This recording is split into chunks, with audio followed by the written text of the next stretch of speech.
Let me welcome all of you to the Institute today. We apologize for the short notice, but we're delighted that you could attend and look forward to a very interesting session with our good friends from Brazil. My colleague Adam Posen unfortunately came down with some illness over the weekend. I'm not sure if it was the good weather and the cherry blossoms or more likely the intensity of the week of IMF World Bank meetings. But he asked me to fill in this morning, and I'm happy to do that, especially with friends from Brazil with which I have had extensive connections over the years. Brazil is obviously one of the key countries in the world economy. It has played a leading role now for several decades on a variety of trade and financial issues. Its role in the world is now widely recognized, and therefore the comments of its leadership, as we're getting today, is very important for all of us to understand, discuss with our Brazilian friends about, and try to work together to promote a more successful, prosperous, and cooperative world economy. Today, we're delighted to have Carlos Marcio Cozendey, Brazil's Deputy Minister of Finance, and he's the Sherpa for the G20. G20 finance ministers, of course, met here a few days ago during the course of these meetings. The minister is the Sherpa preparing the Brazilian role in that, and therefore deeply in the midst of all the activities that have been going on here and, of course, are on an ongoing basis. He also plays a key role, I think, in the BRICS process, so we need to hear from him about that, how that fits into the governance structure, the various ideas that are being discussed for moving ahead with global economic governance, particularly in light of the U.S. recalcitrance to play its full role in supporting the IMF reforms that have now been languishing as a result for several years. So a big agenda, and we look forward to hearing from the minister. He has had a very rich career in Itamaraty, in the Brazilian government more broadly on international economic issues. As I say, he now coordinates their participation in the G20 financial track. He had previously been in their diplomatic mission to the EU and to Geneva. He has headed up the MERCOSUR division in the Ministry of Foreign Affairs, Itamaraty.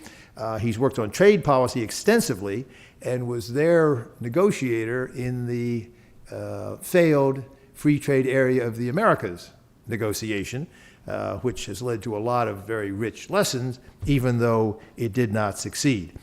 He's got an economics degree, a master's in international relations, and has an extremely rich career in this area of international economics. I'd also like to recognize Ambassador Mauro Vieira, who is with us from the embassy. It's great to see him as well, and we look forward to a very rich discussion with Minister Carlos Marcio Cozendey. Mr. Minister.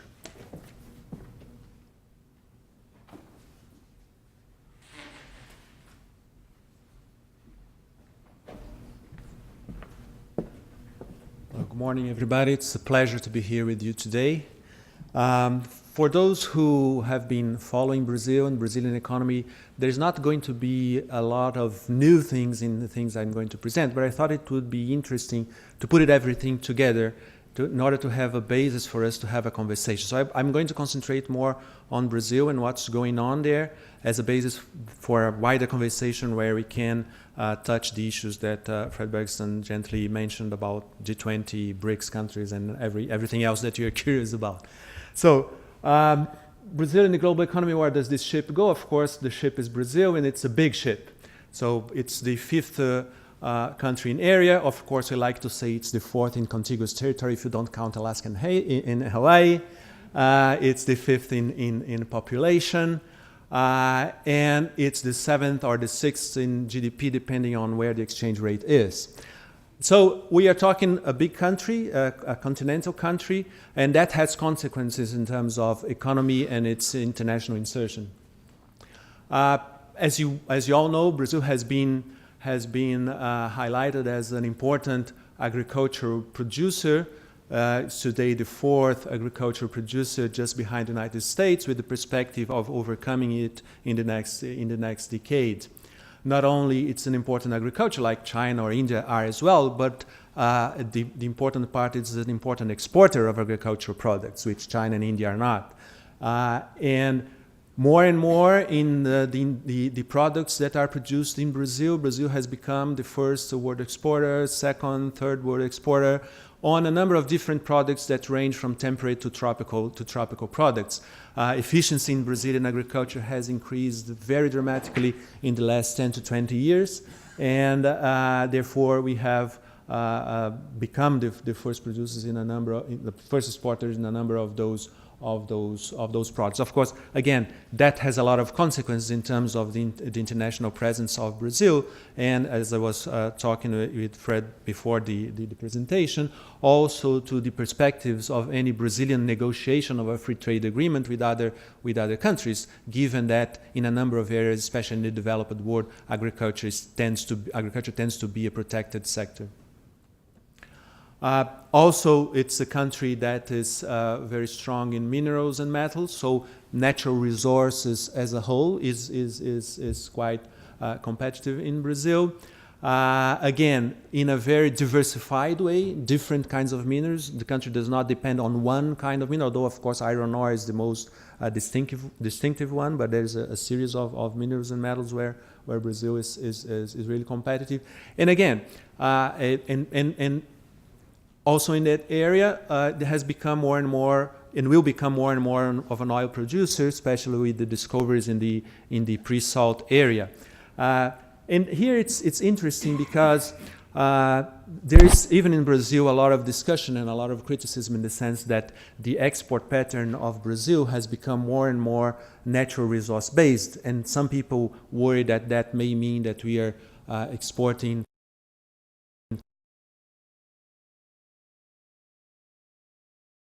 the Brazilian market, which means those are companies who didn't come to Brazil to export back to their countries of origin, didn't come to Brazil to export to other countries. They came to Brazil to export to Brazil and eventually to the region around Brazil. And that also has consequences in terms of trade patterns and the Brazilian view of its presence in the world. In fact, Brazil is one of the most multinationalized countries.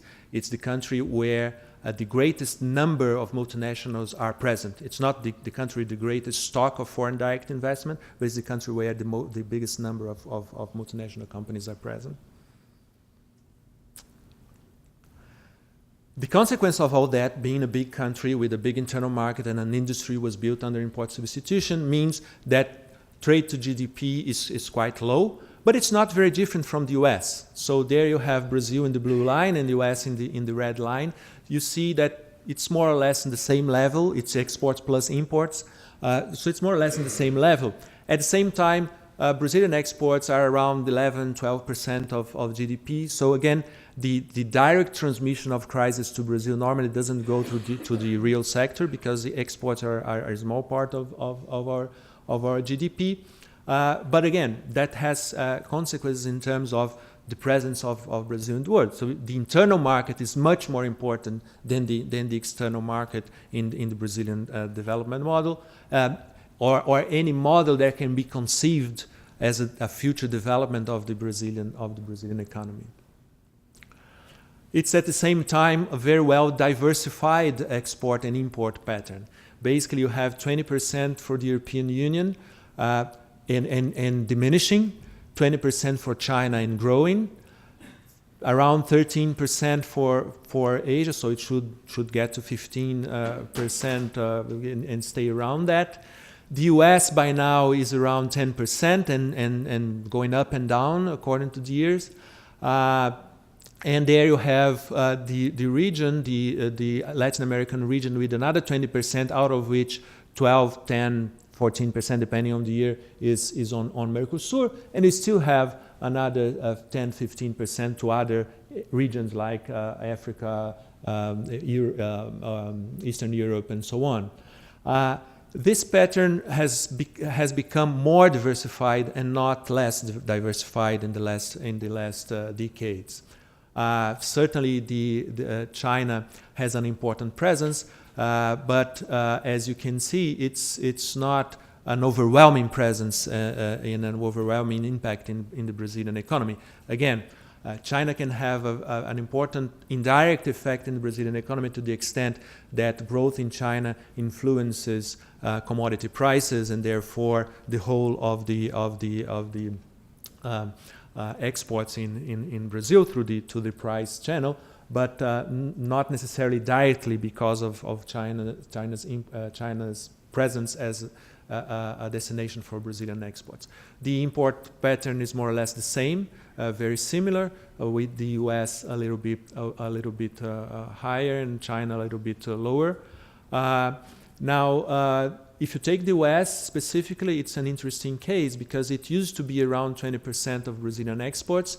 Then it goes down in the beginning of the 90s with the overvaluation of the real. Then it goes up after the MERCOSUR crisis and the devaluation of the currency, and then it goes down again with the crisis, with the overvaluation of the real again. So you see, it seems to me that it's a pattern of trade which is very dependent on the conditions of the exchange rate, and the reason for that, it's a lot of it is intra-industry trade.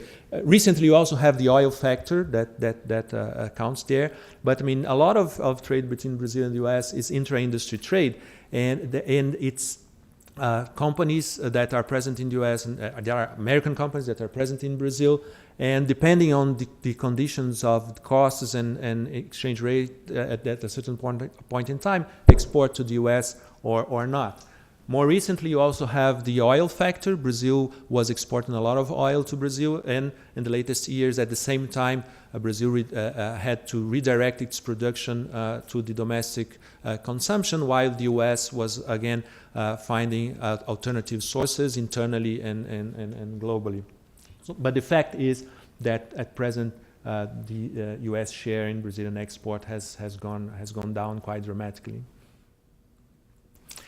Having that pattern of an industry which has been created to provide the internal market and the regional market, it was just naturally that this ship would anchor in the region, and that's what has happened in the last decades. Brazil has the MERCOSUR agreement with Argentina, Paraguay, Uruguay, Venezuela, and now Bolivia is coming in. Situation of Venezuela there is a little bit different because it's still in transition, but we had already a free trade agreement with Venezuela. So the fact is that Brazil, through MERCOSUR, has free trade agreements with all the South American region, not only the MERCOSUR countries, the Bolivarian countries, the Alliance of the Pacific countries.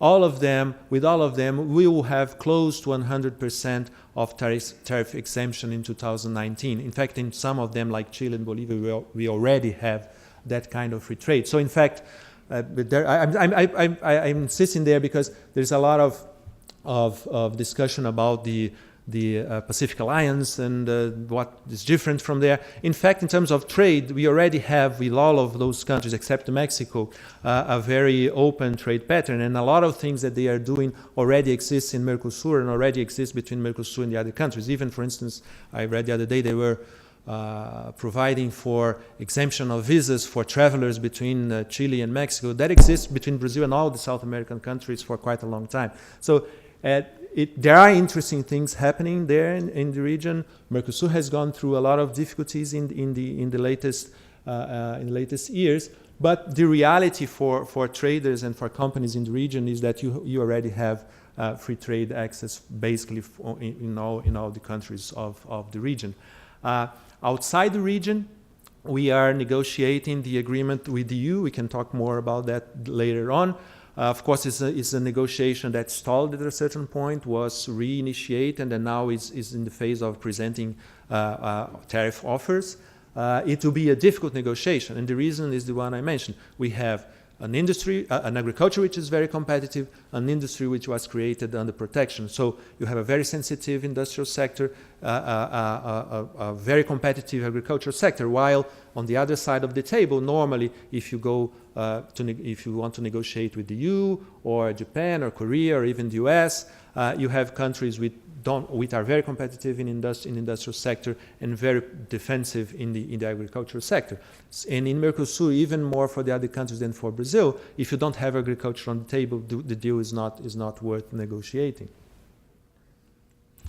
Now, Brazil, as I mentioned, has a very multinationalized industry, not only in historical terms, but continues to receive a lot of foreign direct investment, mostly on the basis of seeing opportunities in the internal market and in the regional market. So in the last years, Brazil has been constantly among the 5 top receivers of foreign direct investment in a quite high level of around $65 billion each year of foreign direct investment. This has helped us to balance the balance of payments. Of course, Brazil being a low savings country needs external savings, and in the composition of those savings, the picture that we have from the latest years is quite solid, being based mostly on foreign direct investment. That were discussed in the Financial Stability Board already correspond to what exists in Brazil in terms of registration. All the operations are registered. More than 90% of them occur with the central counterparty. So most of what has been discussed internationally as a reform to the derivatives market already exists in the Brazilian market. The same with currency options and futures. Maybe as a consequence of the volatility, we have developed a very important market for futures and options in currency. So that puts us also in place to be an important regional financial center. Now, there are 2 transitions that I think happened in the last 20 to 30 years that is important to understand in order to see where this ship can go. The first one is the transition to macroeconomic stability. This is monthly inflation. So as you can see, it reached astonishing levels before '94 when the stabilization plan, the real plan, took place. And from then on, you have basically inflation under control. We have a small peak there before President Lula took office because there was this preoccupation that he would do a government that would change radically the macroeconomic policy, which didn't happen because by that time it was really a consensus in Brazil, and it still remains, that macroeconomic stability, especially in the inflation front, is the basis for any government that wants to have success in its duties. We have done a constant effort in the fiscal side. We have, since 1999, constantly had an impressive primary surplus. Of course, during the crisis, that was reduced in order to put up countercyclical measures, which for the first time we were able to do because we had that space. And the nominal deficit is kept also under control. In fact, they say we have the macroeconomic conditions to become part of the euro if we so wanted. In the latest year, it was not very attractive, but now it's becoming attractive again. Now, so as a consequence, both gross and net public debt has been constantly diminishing. The strategy has been to constantly diminish net public sector debt, but also, as you can see, government gross debt has been kept rather stable, with a little increase in the latest years as the countercyclical policy implied some loans from the government to the official banks in Brazil. But again, it stays on very reasonable level. And here there's a controversy on the data for government gross debt. Those are the central bank data calculated in Brazil. The IMF data are a little bit higher, but not much higher than that. So it's around 60%, which for good or for bad tends to be seen as the reasonable level of debt to GDP. We have been able, as a consequence of the stability, to have resources to accumulate reserves in the last decade. This has proven to be an important asset during the recent volatilities, because knowing that the central bank has strong ammunition has helped it to control the pressures on the exchange rate that have happened after the tapering was announced, and more recently when the tapering was initiated. On the blue line, you have the foreign direct investment growing and staying high, and should remain at those levels for this year, which is the last one, of course, is an estimate. The second transition is acting on social debt. As you know, Brazil has been known for its inequality. It used to be the most unequal country in the world, not the poorest one, but the most unequal one. And decisive action has been taken there since the redemocratization, but especially after the stabilization of the economy. So the stabilization of the economy allowed us to move on to a second step, because of course, if you have inflation of 80% a month and a person has a minimum salary, at the middle of the month, at the second week of the month, he already doesn't have any money to spend. But with stabilization, you have an immediate effect of distribution of income, because those that cannot protect themselves in the financial market are in a better situation. And then with specific social policies and specific policies of real increases in the minimum wage, it was possible to, over time, reduce inequality. So the Gini index is now at 0.50, coming from almost 60. Still, that's going back to the beginning of the 60s in Brazil, so the industrialization process in Brazil was very concentrating, and now with social policies, we are back to a more reasonable, still very high concentration of income, but more reasonable one. While at the same time, poverty reduction was really steep in the last years, and we attained the Millennium Goals with many years before the target. That has resulted in an increase in the middle class. So in Brazil, there's now all this discussion about the new middle class. What is the new middle class? That's something important not only for planners, but also for companies, because then they have to adapt their products to that new middle class. And a number of them have created brands specifically to provide for that part of the population. Well, if you have this transition of having a new middle class, that has a lot of consequences. That has political consequence, that has economic consequence. One of the consequences of that is that once those people have more money, they spend more money, they want more things.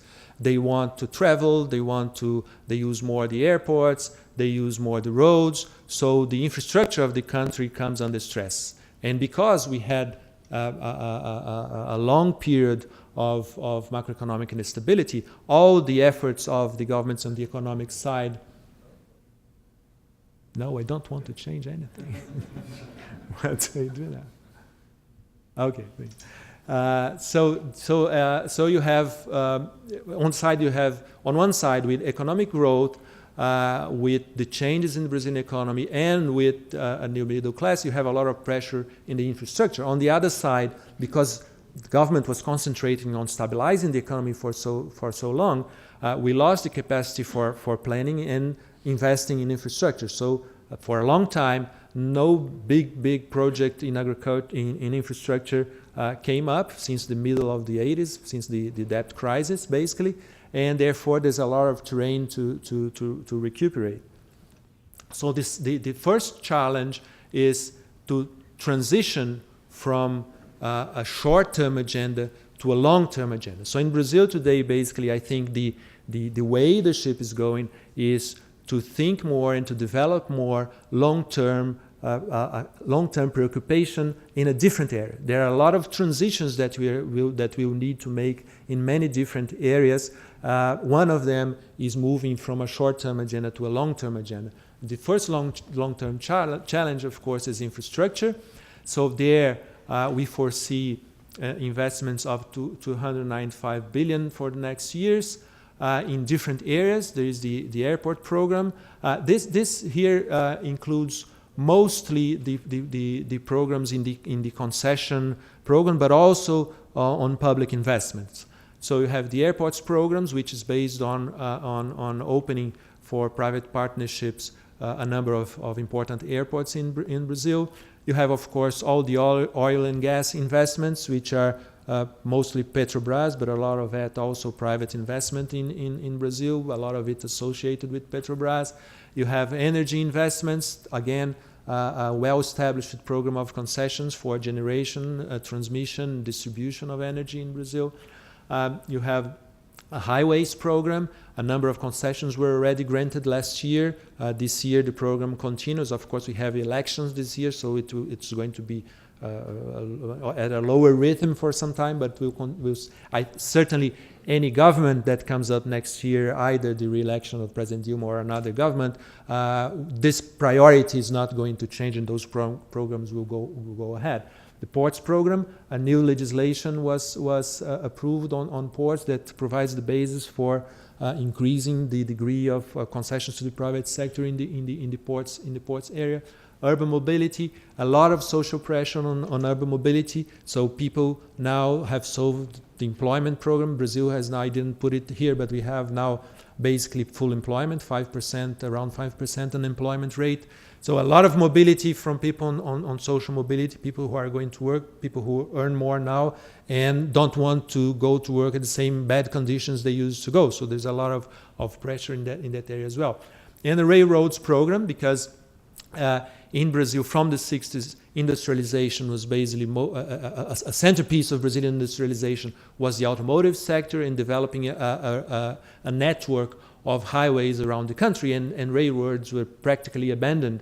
So that's an area where there is a lot of difficulty to come back and have the necessary technical expertise and so on. One of the reasons why the infrastructure has to change is because the economy of the country has moved center-west. So the center-west is the region of agriculture expansion in the country, and following that agriculture expansion, you have all sorts of industries that accompany that in terms of agricultural machinery and other sectors. So you need to be able, because a lot of that is for exports, or even because a lot of that is for the internal market, and the population is more to the south than to the north, you have to connect those areas to the ports and to the southern regions of the country. The result of that we expect is that we'll have more and more an investment-led growth. So there is a discussion in Brazil that because we have seen that impressive movement of people out of poverty into the middle classes, that the Brazilian growth model has been consumption-led. It's true that consumption is very high in Brazil. It has always been, because people have low incomes, therefore they tend to spend everything they earn. But the fact is that in the last years, investment has been growing more than consumption on a permanent basis. It's true that the crisis created the difficulty there, so you can see that there was an acceleration with PAC1, which is the Public Investment Program. Then the crisis more or less leveled that growth in investment, and the expectation is that now that the crisis is abating, and with the infrastructure program, then we can come back to the same rhythm of increase of investment for the last 10 years, for the next 10 years.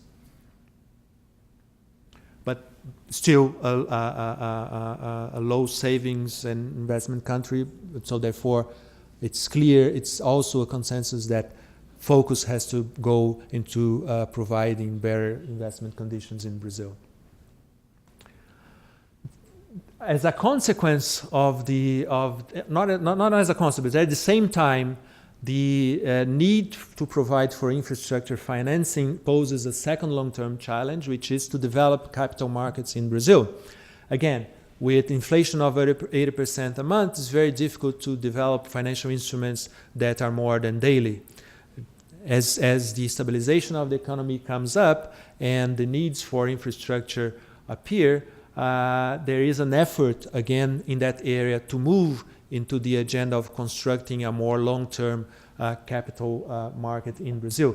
So a number of new instruments were created in that area, some of them specifically geared into infrastructure. So what is being done there is to give fiscal incentives to some kinds of instruments and some kinds of, that help private companies to develop infrastructure projects. So the model for the infrastructure projects, most of them in Brazil, of financing is that the sponsor comes up with part of it as in the form of equity. The official banks provide long-term financing, and private banks also participate in the structure. But then the idea is that more and more the new capital market instruments would be able to provide part of the financing there.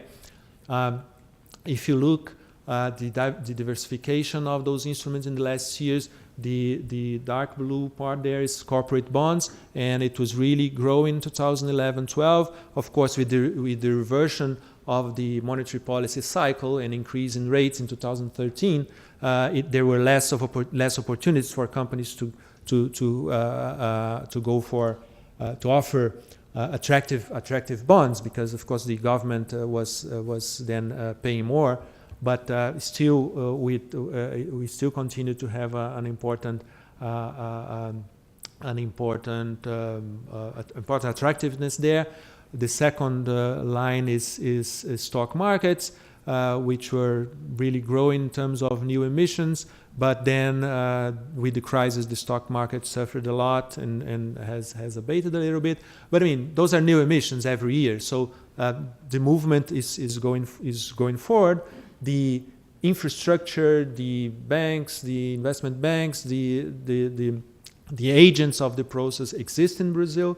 It's a question to allow for the economic conditions to proceed. We also have the issue of the NDS, which is our National Development Bank. So because we didn't have a long-term capital market, we had to rely on having a bank that would provide long-term financing with the non-market rates, because the market didn't exist. It's not that they are non-market rates; it's that the market doesn't exist. So they have a rate for long-term investment which takes into account the international rate and not the conditions in the domestic market. That presents some problems, because in terms of transmission of monetary policy, it's more difficult because it doesn't reflect in part of the financing of the economy.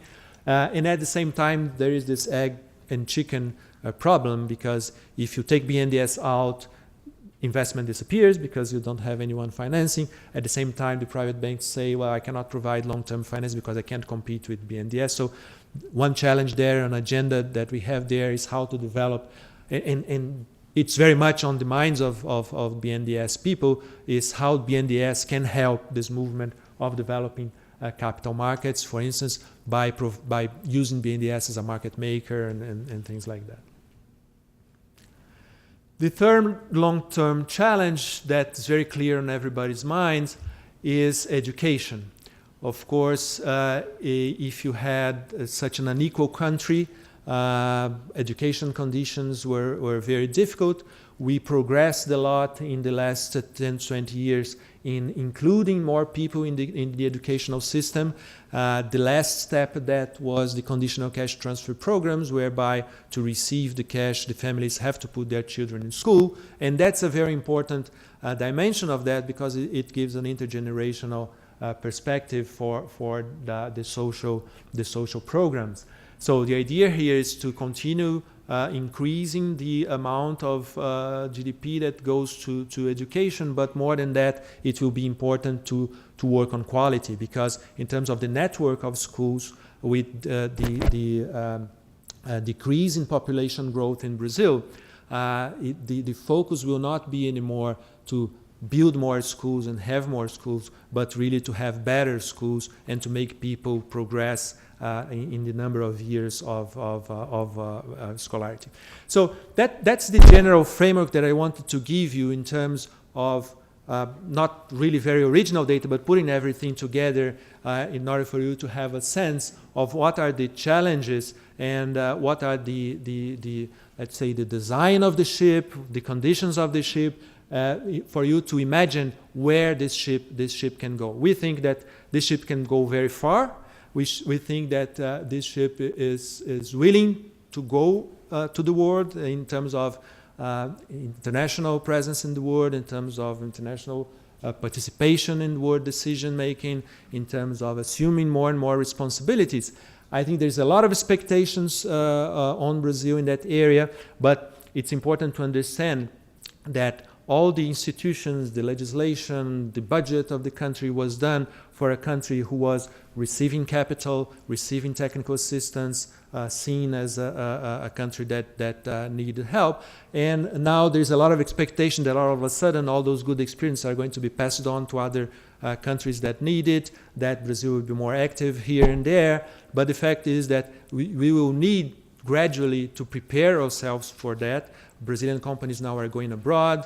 African countries are very much willing to know about the Brazilian social programs and other programs. We are willing to cooperate with all other countries, international institutions in that direction. But the fact is that it's a lot of transitions happening in the same time.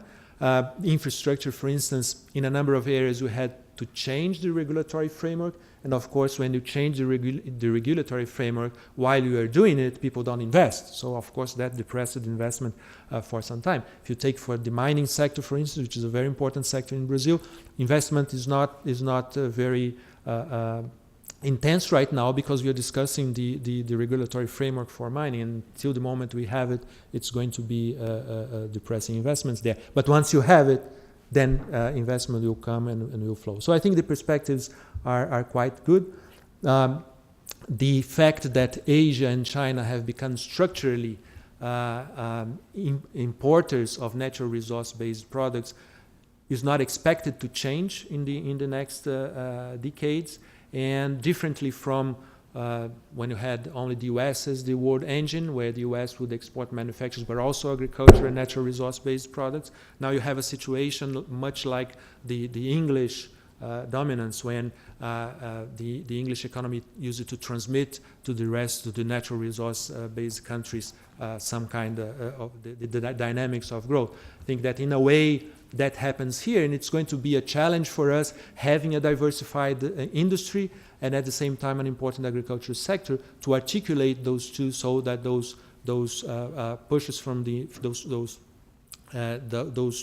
impulses that come from the international economy can be transmitted internally to develop the economy as a whole in a setting of income distribution and prosperity for all. Thank you very much.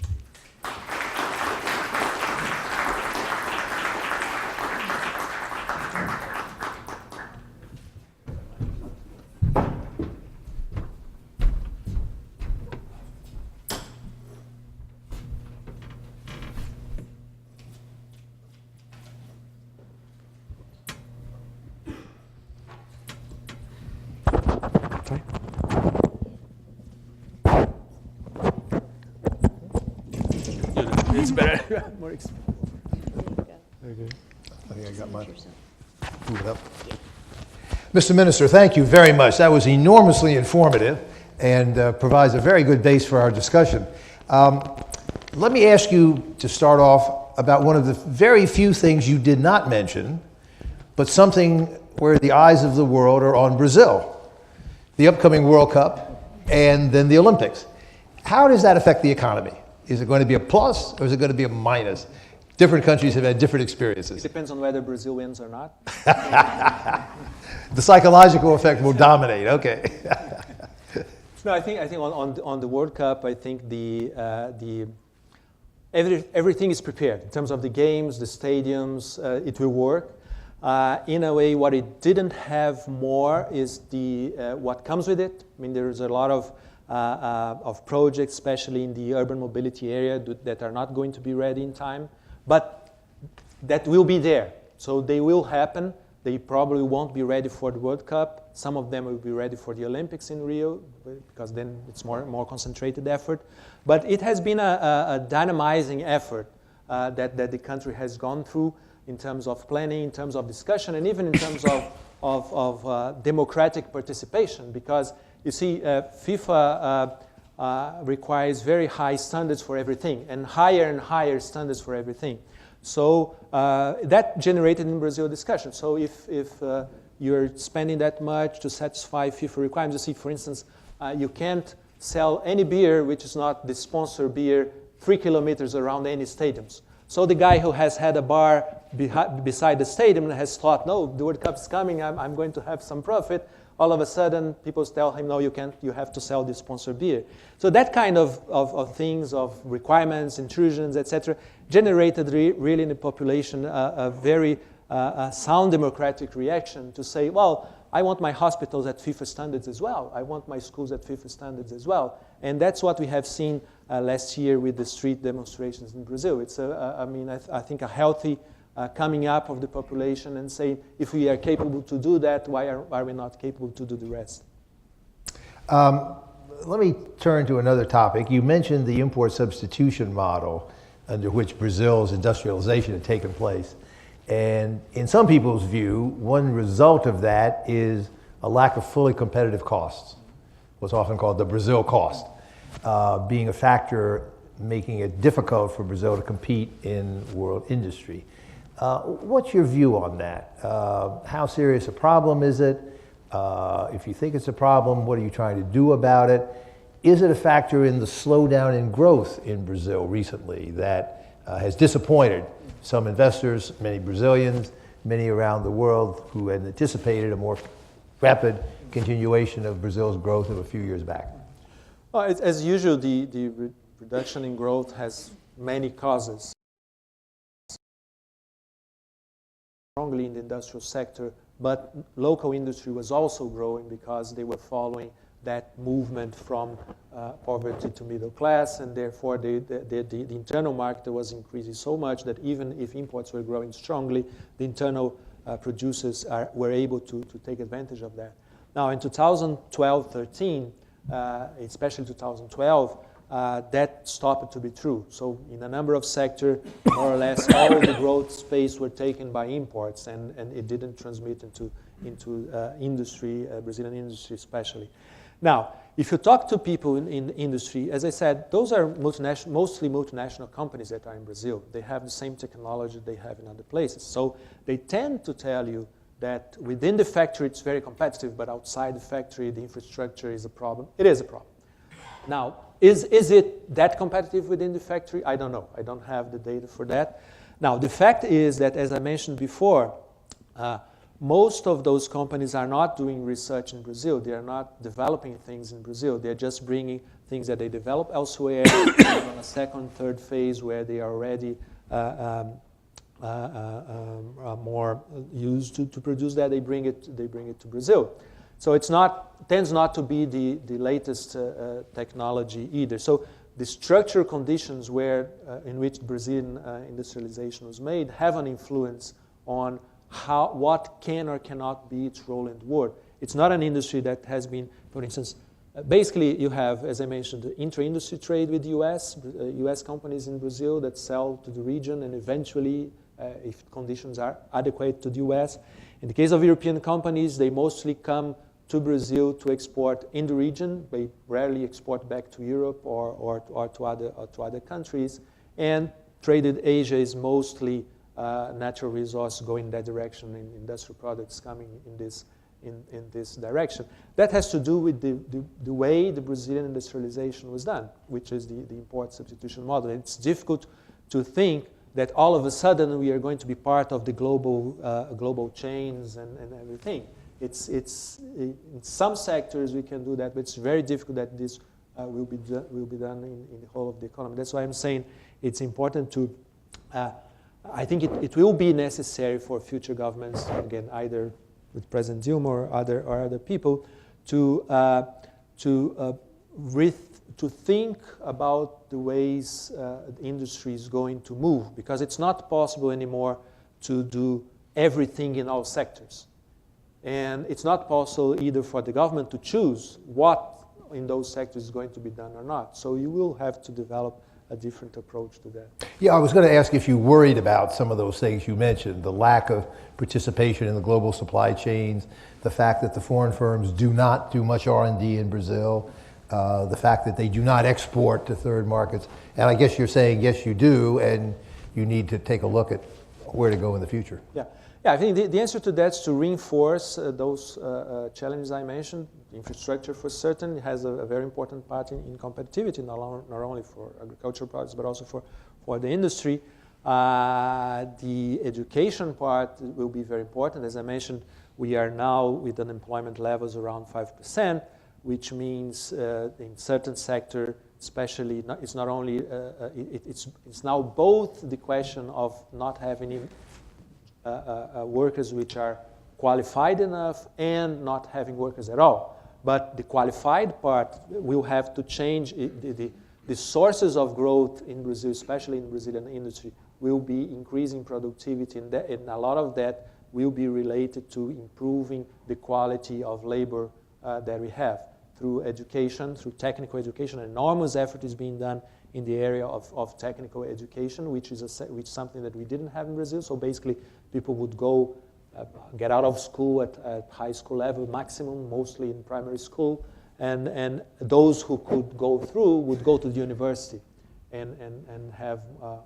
more go to let's say to higher positions in government and companies. But the middle level was always very difficult in Brazil. We do have an important vocational training service, which is SENAI, which is run by the industry, but it's not big enough to take care of all the needs that we have. So a big effort is being done there. Also in research and development, I think that we have to take those areas where there is research and improve it and develop it more. Even in the sector, in the areas which are multinationalized, for instance, take the automotive sector, we are trying to develop policies to induce local development of some technology, or to bring in the most up-to-date technology in those areas.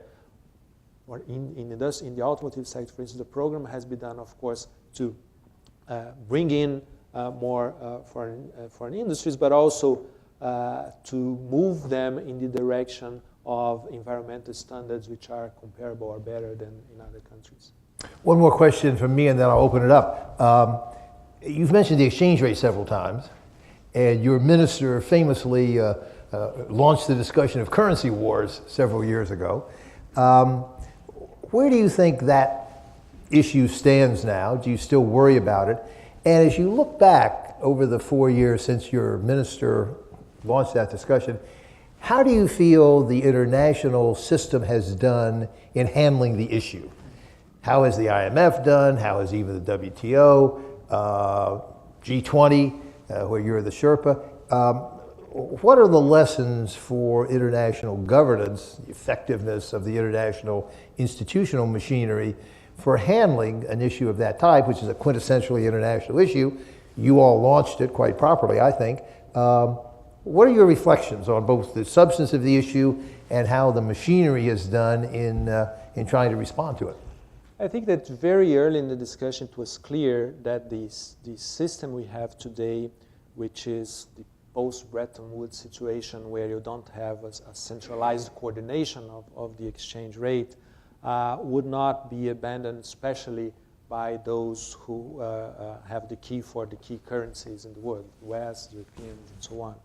So given that they would not allow any intrusion or any limitations on their capacity to do monetary policy, it was very difficult for them to ask to the other countries not to do certain things in reaction to the quantitative easing that was coming. So that's how, in the end, the IMF had to recognize that in that situation, you need to put some capital controls and some macroprudential policies to contain the effects of something that they were not capable to control. So if you have quantitative easing in the United States and you don't have controls for money going abroad of the United States, then it has an impact on other countries. So therefore, the other countries have to have the freedom to put up their policies in place to react. So the coordination was done more in the sense of recognizing the limits of coordination and therefore allowing countries the space to react to that. In that sense,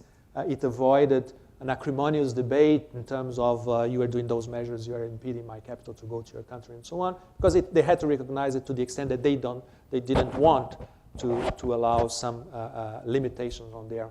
In the G20, that discussion was quite interesting in that sense. It ended up with a very strange name, which is the Coherent Conclusions on Capital Flows, but basically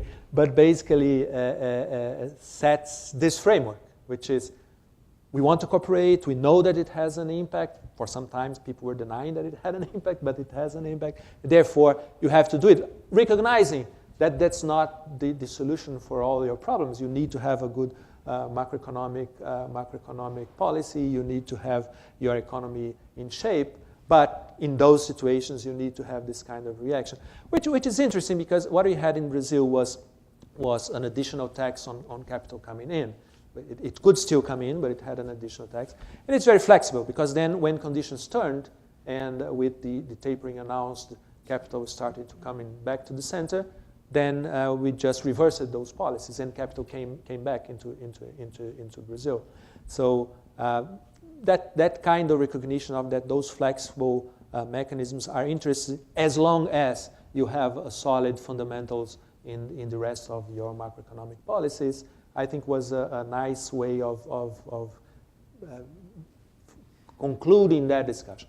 Now, on the WTO, of course, the discussion is more difficult because the rules that exist there were designed in a very different situation in terms of the exchange rate regime, and it's very difficult to superimpose the present situation on those rules and take conclusions. So there, I think the important thing is that it was possible to discuss it, to call the attention of people to the effects that exchange rates have on trade regimes, but it's really difficult to tackle it with the instruments that the WTO has. Yeah, this was one of the areas, of course, I had in mind when I mentioned in my introduction of you, Brazil's leadership in the international system. You have taken a quite courageous lead, I think, by bringing the exchange rate issue into the WTO. Obviously, you have not yet gotten as much response as you had hoped, but I think it's been a good discussion, and I congratulate you for doing that. Okay, the floor is open. Angel, please go to the microphone and/or take the hand mic when it comes around. Identify yourself and then fire away. Thank you. Angel Ubide with the ISHO and Peterson Institute. Minister, the presentation was really good. Now, I think one of the messages that you are giving us is that Brazil needs to boost investment and infrastructure. Now, Brazil is the country with the highest real interest rate in the world that matters, right? And in order to finance this investment, you are going to have to find savings somewhere. You also said that BNDES exists in some sense because the funding in the economy is very short-term. Could you please elaborate on why is the funding short-term? So what is the market failure that means that BNDES has to be there? And what is the explanation that you have, if you have a good one, for why the real interest rate is so high? And so where are you going to find the savings to fund that infrastructure that you need? Thank you. Yeah. The mystery of the high interest rate is one of the most discussed issues in Brazil. Some 3 years ago, an economic newspaper journal ran a series of articles from different economies. Each one of them had a different reason for why the interest rates were so high in Brazil. But certainly, independent of the reasons why, the fact is that historically they have been too high for too long. So you didn't develop in the economy the normal instruments for long-term financing. Basically, everybody was defending their position in the short term, and companies and individuals who were wealthy enough to have financial instruments would run instruments on a daily basis just to defend themselves against inflation. So in that circumstances, BNDES became the only provider of long-term finance. Now, in the latest years, with macroeconomic stabilization, with the effort, the possibility that the crisis gave us to lower the normal levels of interest rates, we saw that if the conditions change a little bit there is appetite to go for those instruments. And there is where the BNDES thing comes up, because then private banks say, I cannot go to long-term because BNDES is providing long-term with interest rates which are not market, so how can we tackle that? So I think the way of doing that is using BNDES to develop those very same long-term capital markets, both by putting BNDES to participate in issues, but also by BNDES being a buyer of part of those bonds and creating a market for them.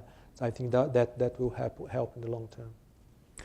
Okay, Barry, and then Krishna up here, and then back to the back again. Barry Wood, RTHK in Hong Kong. Minister, could you give us your view of how you see the BRICS cooperation developing? Mm-hmm. And in terms of the proposed development bank, you've got several competitors for Brazilian industry, mm-hmm. for infrastructure projects elsewhere. How do you see that evolving in terms of who gets what and where, mm-hmm. if you have equal shares within the proposed bank? Mm-hmm. And finally, on the contingency reserve account, would you imagine that that is not planned to be used, or do you foresee something bigger? Yeah, okay. Right, so the BRICS Cooperation, just a short word on a general word on the BRICS first. There's a lot of skepticism on the BRICS due to the fact that countries are very different, so how they are going to cooperate if they are very different in political terms, in economic terms, and so on. I think the issue there is not that, because BRICS are not, will never have a spokesperson speaking in the name of the BRICS, simply because each one of them thinks that he can be a regional leader at some sort. Therefore, it doesn't make sense for them to allow the others to speak for them, neither in political nor in economic terms. But at the same time, all of them, if you see, were outside of the post-war central decision-making of the international regimes. They were outside the central decision-making. Of course, Russia and China have inherited their positions in the Security Council, but that's on the political side. On the economic side, they were all basically outside of the center of the decision-making. So naturally, that's an issue that puts them together when we discuss the reforms of the fund and the other issues. At the same time, by creating that cooperation, it was possible to identify other avenues of cooperation, and they are expanding. Not only the two you mentioned, but in other areas there are now talks in even health, education, and other areas as well. But on those two, the contingent reserve arrangement is thought to be the same, to work in the same manner as the Chiang Mai. That means the central banks don't put their reserves in a common administration. They retain their reserves, but they commit that if any one of the countries need it, the others will provide a certain amount of reserves.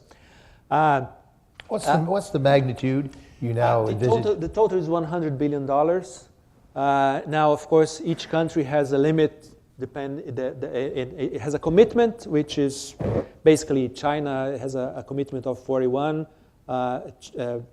Brazil, Russia, and India of 17, and South Africa of 5. That has to do with the levels of reserves they have. And then South Africa can take 2 times that, the Brazil, India, China 1.5, and China only 1. So that means, although it's 100 billion as a whole, but then it operates that way.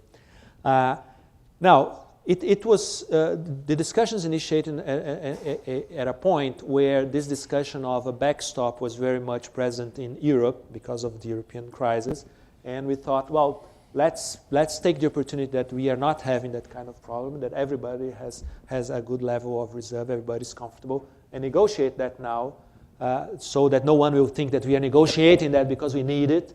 But then, if the case happens in the future that it's needed, it is there. I think the situation remains the same. None of those countries need those resources. The idea is that they are going to be used in an emergency balance of payment situation while you are negotiating with the fund. You have access to that to go through that negotiation in a more reasonable way. Right now, we foresee to sign it in Fortaleza in July. In fact, both agreements. The expectation is that, of course, it's a negotiation. You can always have a problem in the final that don't allow you to do it, but it's in good track for that. But the expectation is really that it's going to be a backstop that is there, that everyone should know that it is there, but we hope not to have to use it. On the development bank, here the issue is the following. more and more studies show that the needs in that area in the world are enormous. And the G20 discussion has shown that it not only covers the needs of emerging economies and developing economies, but also even in developed economies. So the needs for that are big. At some point, liquidity internationally was quite wide, and people are searching for yield and so on. So, and institutions, the multilateral institutions that exist there are not sufficient to cover all that. And the perspective that they are expanded for that are not good either. So the discussion, for instance, in the World Bank is that developed countries have made very clear they don't want to discuss an additional round of capital expansion for the next 10 years. So in that situation, what do? You have the resources, you have the willingness to do, you have people who want to do that with you, so you do it. The idea is that it's going to be complementary to the existing multilateral institutions. It's going to be a projects bank. It's not going to work on the area of policy advice. It's going to be on projects in infrastructure and sustainable development. So sustainable development is there since the beginning to ensure that the focus is on the economy of the future. We're still discussing the name. The provisional name we have been using is New Development Bank, which has the advantage of being new, not only the bank, but also the development. And so that it's interesting in that sense. And it's going to be complementary. We'll try to work with other multilateral institutions, not only in the BRICS countries, but it will be open for other developing economies to join. Now, of course, a little bit of competition is not bad. So if the other multilateral institutions are too slow or don't fulfill their needs, then there will be an alternative for countries to go. Krishna. Thank you, Minister. Thank you very much for your presentation. Very interesting. Two questions, if I may. The first has to do with the medium-term outlook for trend growth, potential growth in Brazil. As you know, private sector estimates have been taken down considerably in recent years, and there is a fair amount of pessimism about the medium-term prospects. Some of this has to do with some of the factors you discussed, such as the appreciation of the real and a loss of competitiveness of Brazilian industry in third-party countries. I'd be interested in your discussion of the trend growth, and if you think the market is wrong in any respects, in which respects you think it's wrong. Mm-hmm. Separately, as a former Fed official now in the private sector, I would be interested in your thoughts as to how Brazil sits today relative to the ongoing process of monetary policy normalization in the US. Mm-hmm. Do you think the worst is behind you now, or do you think there are going to be challenges going forward, and if so, of what kind? Mm-hmm. Okay. Now, on potential growth, I think in the short to medium term, the answer to that is the infrastructure investments, because everybody agrees that they are really a bottleneck in Brazil today. And as I said, not only for the industrial sector, which is there, but also for the new agriculture, which moved into the center-west of the country. So that's an effort that generates by itself product, because you build things, but also has impressive impacts on the rest of the economy, and will certainly generate an increase in potential product in Brazil. The second, more long-term, is the education effort that is being done. And if you see the pre-salt resources, part of that is going to be reserved for projects in the education, science, and technology area. And so that we will have there a steady flow of resources. It's not the direct, the idea is to create a fund, then the proceeds from that fund would be applied. So that would provide, on the side of funding, a good foundation for the efforts in the education. Then you would have to concentrate on the quality of that education. And it's really important, because Brazil is now under the demographic bonus, but it's not going to last long, because demographic changes in Brazil are happening much faster than they happened in developed economies. So it's going to be a shorter period. And if you don't act decisively now on education, then you lose that demographic bonus that you have. I think that by those two areas, I think that's why I highlighted this as a long-term challenge that we have. On the second issue, well, Minister Manteiga complained when it came in because we said, well, it's going to put pressure on us. But not only because it's a problem when it comes in, it's a problem when it goes out. And everybody knew that from the beginning that the reversal of monetary policy, given the experiences of the past, would be a problem.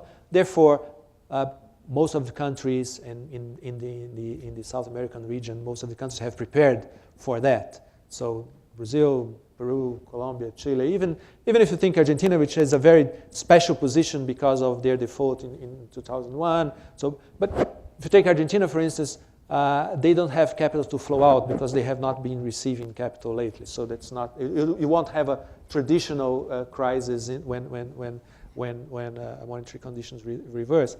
So the situation now is we think it at some point has to be reversed, and it's good that it's being reversed, and it's good that it's being reversed because the American economy is picking up. And it's important that it's reversed at the adequate rhythm that would not create a problem for the recuperation of the American economy.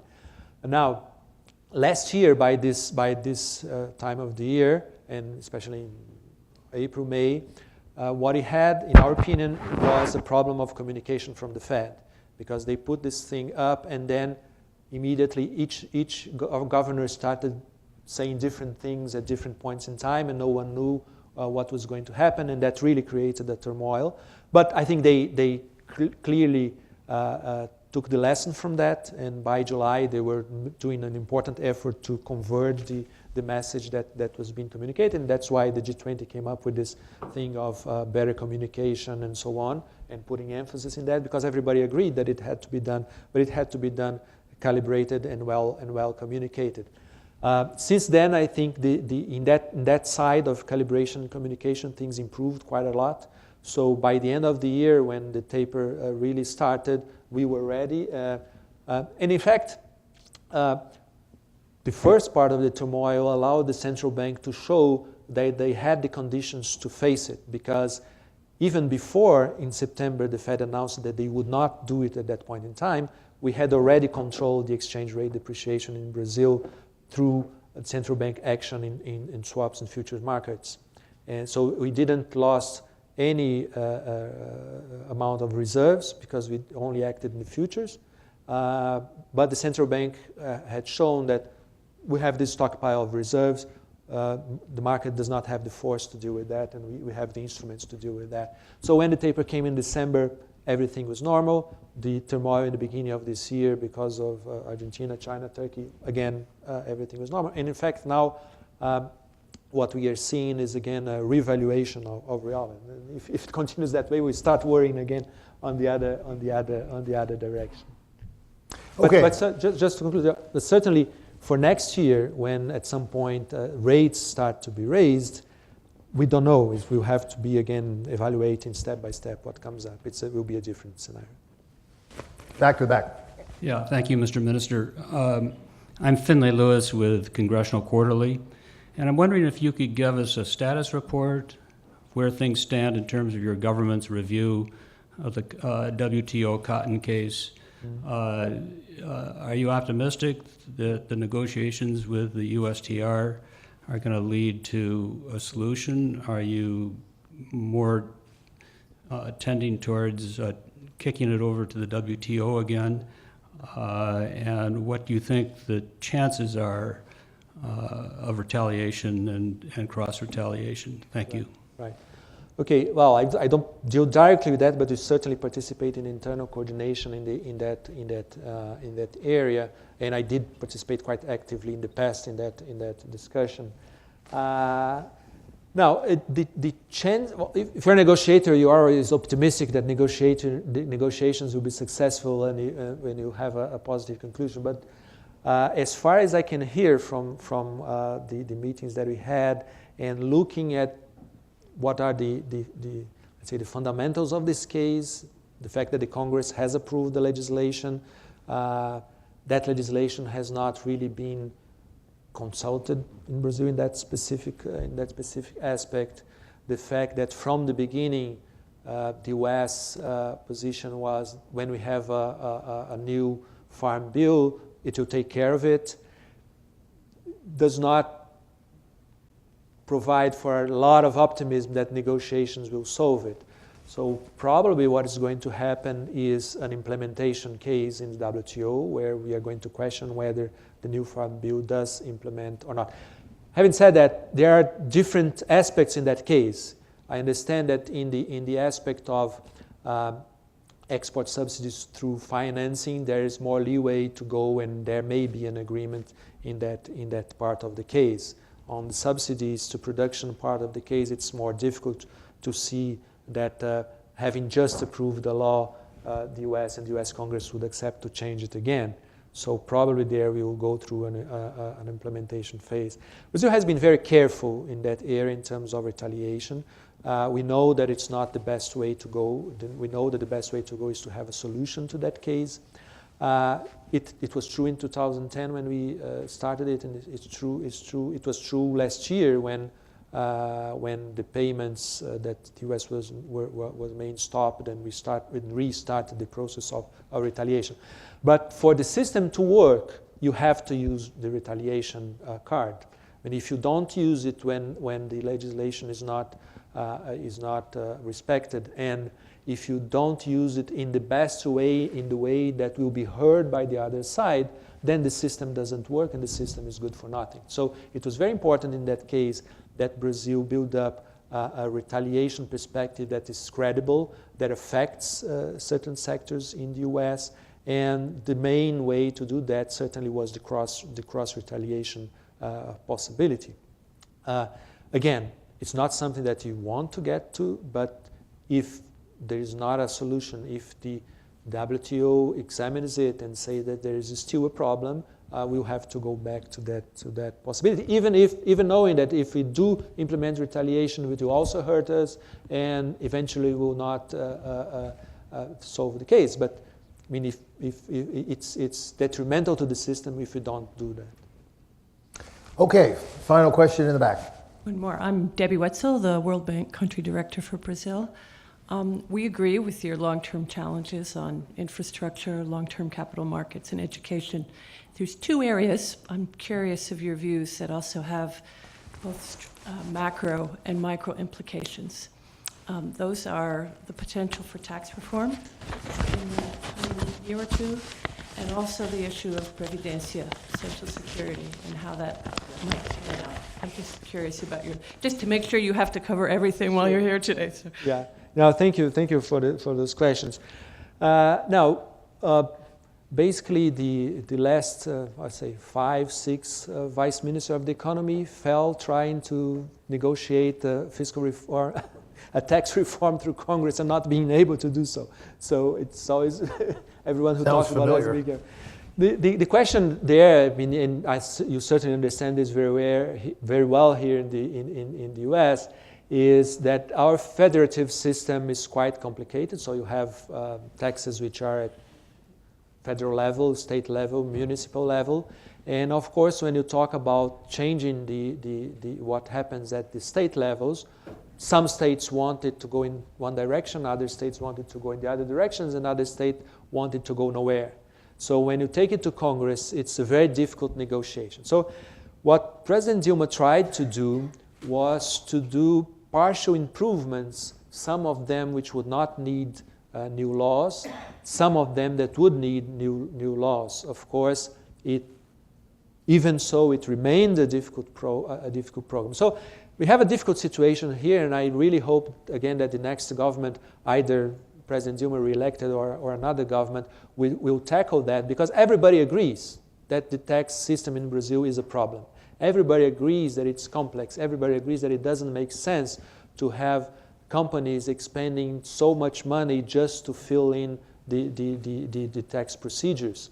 But no one has been able to find a political solution to ensure that at the same time you are sure that what you change will not affect revenues too much, because we have big social programs, big demands from society. So we are a high tax country anyway, and you can't go very much down, otherwise you disturb the macroeconomic situation we have, and attend the political necessities of different states and municipalities. But I do hope that the next government will take advantage of the initial push of a new government to try again to do something or that. A lot has been discussed. People know what has to be done, but there is the need of a focused political attention for that. On pensions, there was some progress during present government. We were able to implement a fund for civil servants. So now basically civil servants have the same condition as the private sector because they had a much better situation, which impacted heavily on the budget of the Social Security. Going ahead again, everybody knows that the demographic changes that are happening in Brazil will imply changes in the pensions fund, but again, politically very, very difficult. We have, from the previous reforms, what we call a factor of correction when people retire before age and so on, that it has become those political symbols, and so some people want to take it down and the other people don't want to change it a little bit. So again, you have solutions that have been discussed, raising minimum wage, combining minimum wage with time of service. Solutions are there. Solutions have been discussed and they are there. The question is the political capacity to do it before it becomes really a pressing issue. So in fact, pensions, they are a problem now, but they are not an enormous problem now. They will become an enormous problem. Mr. Minister, thank you very much. As the ambassador and his team at the embassy know, we here at the Institute are placing a very high priority on Brazil. We look forward to doing a lot of work on your country, try to help contribute to thinking and action on these issues. We very much appreciate your coming today, taking time out of your very busy schedule to share your thoughts with us. We wish you the best of success in dealing with all these problems and look forward to staying in close touch. Thank you very, very much. Thank